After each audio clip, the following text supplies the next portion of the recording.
Controller Fortnite has peaked with Unknown Army's impressive performances in the Winter Royale. He is living proof that controller players can compete at the exact same level as keyboard and mouse players, possibly even better. So now that everyone knows the potential controller players have, how can they truly unlock it?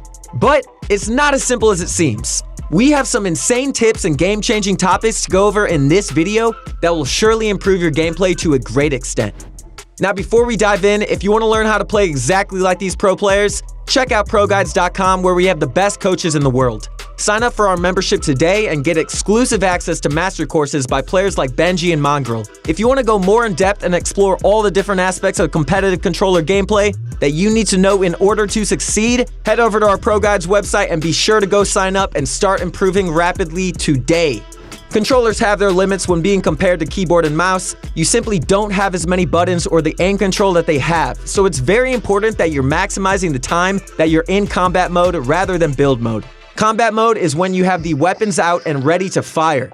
Being in build mode is great for being defensive, but being too defensive can oftentimes mess you up big time, especially when playing against pros and top-level players who know how to take advantage of an overbuilder. Oh, you're overbuilding over there, dude?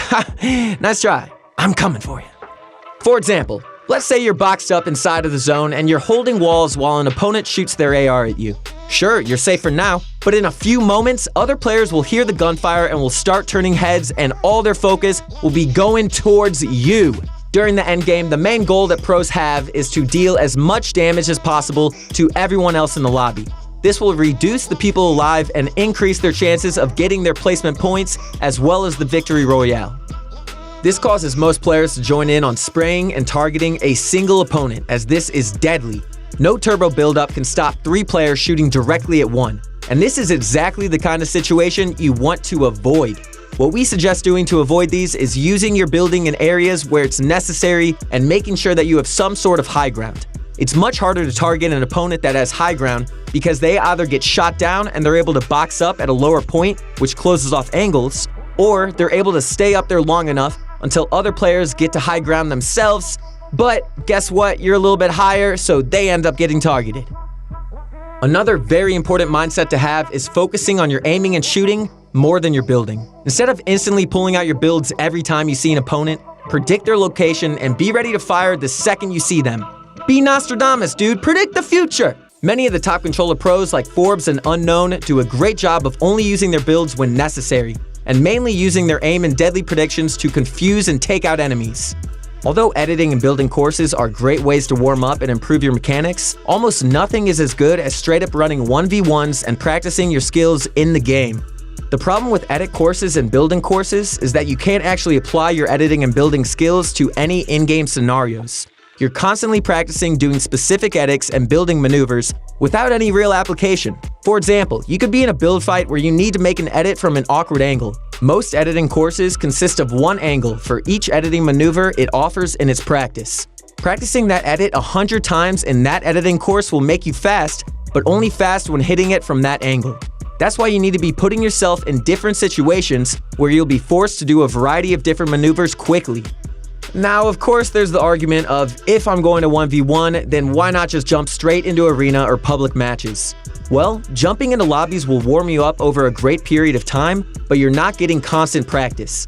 Every game, you have to wait to load in, drop off the battle bus, find weapons, and then fight in scenarios where you may not even need to build. This could mean that it could take you 10 times longer to get a good warm-up in for building and editing, when you could have just done creative 1v1s, which gives you constant practice without any breaks in between. The reason we stress practicing your mechanics before hopping into games is because being able to pull off clutch edits and multiple moves consecutively are crucially important if you want to be successful during build battles and other close encounters. And more importantly, mechanical skills are very important on controller because it's easier for keyboard and mouse players to be versatile and speedy with their movements, whereas controller players tend to have more delays and pauses in between clicks. So we've talked about warming up, practicing building, practicing editing, but what about perfecting your most important skill, aiming? Bullseye, buddy. Let's jump in. Although we could have included this in the last section, aiming is without a doubt the most important aspect of controller mechanics and gameplay in general, so it deserves its own section. Aim training is a very popular thing done on keyboard and mouse where players use things such as Kovacs and aim training softwares to develop their aim and their reaction time. Controller players don't have access to these programs as they're designed specifically for mouse, but luckily for controller players, Fortnite provides its own aim training within the game. And this is thanks to the hundreds of aim training creative maps that have been created. Here's a link to another one of our videos that provides some of the best aim training courses that you can use to improve your aim today. Watch through the video and be sure to plug in those codes so you can start practicing and improving your aim as soon as possible. Aiming is by far the most important aspect of competitive controller play, as having good aim is one of the strongest talents that most controller players have. You can literally watch any pro controller player play and you'll instantly realize that they hit almost all of their shots. And this is not a coincidence. These players become the best a huge part due to their aiming. A key rule in Fortnite is that if someone has an angle to shoot you, you'll always have an angle to shoot them back. So if you always hit your shots, you'll always have an advantage as there's a good chance that they will miss theirs. Cause they're not practicing, dude. Not like you. Similar to keyboard and mouse players, controller players need to have keybinds and settings that work well for them. Sure, Tfue may use his own specific sensitivity that makes him really good, but that doesn't mean Mongrel uses the same one. Almost all pro players have different sensitivities, and this is for a good reason. All players have different strengths and weaknesses. Some players have very fast reaction speeds and play better on fast sensitivities, while actually playing pretty bad on slow ones because they're naturally more speedy, and vice versa. You'll want to find out what type of player you are, and then optimize your settings so that you can reach your peak. God mode, dude. Let's go. Let's start with aiming and your sensitivity. First, you'll want to hop into a public lobby and spend some time playing some normal matches. Pay very close attention to your playstyle though. A lot of times you'll find that you tend to be more twitchy and can be impatient at times. If you're a player like this, you'll most likely play better with speed sensitivities as you're naturally more reactive and speedy. But if you find that you like to stay back and play calculated, plus, you don't like to get into those stressful situations, you are most likely a slow sensitivity player. We suggest testing out slower or higher sensitivities based on your platform and then optimizing them to your needs. Every time while you're playing, you'll find yourself transitioning from one thing to the next. Whether it's from taking out your pickaxe and then switching back to your weapon, or going from build mode to your weapon, or even from one weapon to another, there's lots of different transitions in the game that you're going to be doing. A lot of times these transitions will cause delays and can even mess you up during fights. Let's say you're pickaxing someone's wall and attempt to take it. A lot of times good opponents will be waiting for you to swing out your pickaxe so that they can quickly edit their wall and take advantage of that delay that you're going to have when you switch back to your weapon. In order to enhance your transitions, you'll need to do some quick and easy things. First, make sure that you don't transition in moments where you're not 100% safe. Switching to build mode or taking your pickaxe out when there's enemies nearby can be futile to your health, as it'll give anyone needs you an open window of time to damage you. You can use visual and auditory cues to be able to predict if you're safe or not. Secondly, make sure that you're using those transitional cues to fool opponents. Since a lot of good opponents will be trying to wait until you take your pickaxe out to try to break their wall, what you could do instead is actually take your pickaxe out for just half a second and then quickly switch back to your weapon before your opponent even opens the wall. This is a pro-level trick used by pros like Booga in order to outplay their tricksters. Improving transitions is very important for controller players, as this is what will allow you guys to spend the most time in combat mode without wasting any time doing anything else. And for our final tip, we highly suggest that you guys put the majority of your focus on your in-game intelligence. Sure, being able to crank 90s quickly and building plus editing well can be great, but you can't actually get to the top of pro-level gameplay without making smart plays and being a big brain.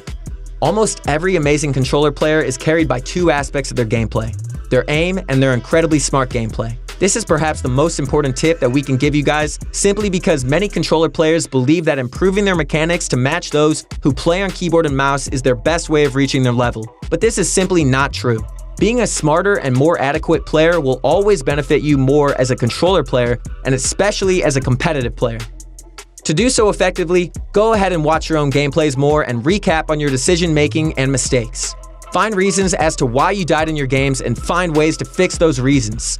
Whether your weakness may be in rotating, awareness, or decision making, you can always improve just by targeting that weakness and addressing it firsthand, instead of trying to overcompensate for it by mastering other things even more.